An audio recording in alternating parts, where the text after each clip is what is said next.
Hey everyone, in this video I'm going to show you how to fix Equalizer APO not working on Discord. So you want to go to Google or any of the browser and search Equalizer APO and download this. Go to SourceForge and download this. Once you have downloaded this, just like open downloads and select this exe which you have downloaded, and like just go through the setup. Next, I agree, next, and install this.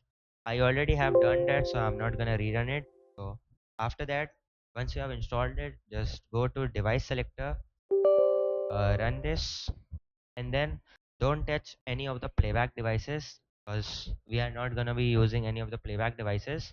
You just need the capture devices. Now in here, find your microphone and select it, and once you have done that, just check this option and make sure install as lfx/gfx is ticked, because on Windows these two options are giving many errors to many of the users. So this is not gonna work. So this is the one that is working currently.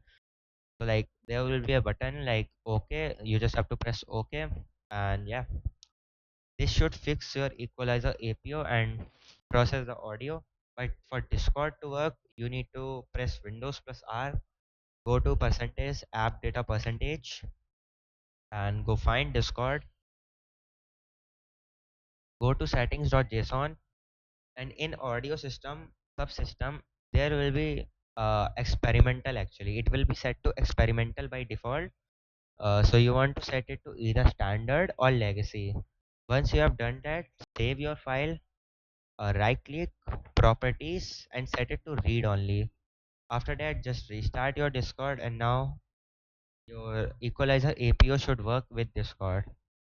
So yeah, that was it for this video. If you're still having some issues with Equalizer APO, you can join my Discord server. I will link it in the description below. So yeah, this was it for this video. Thanks for watching.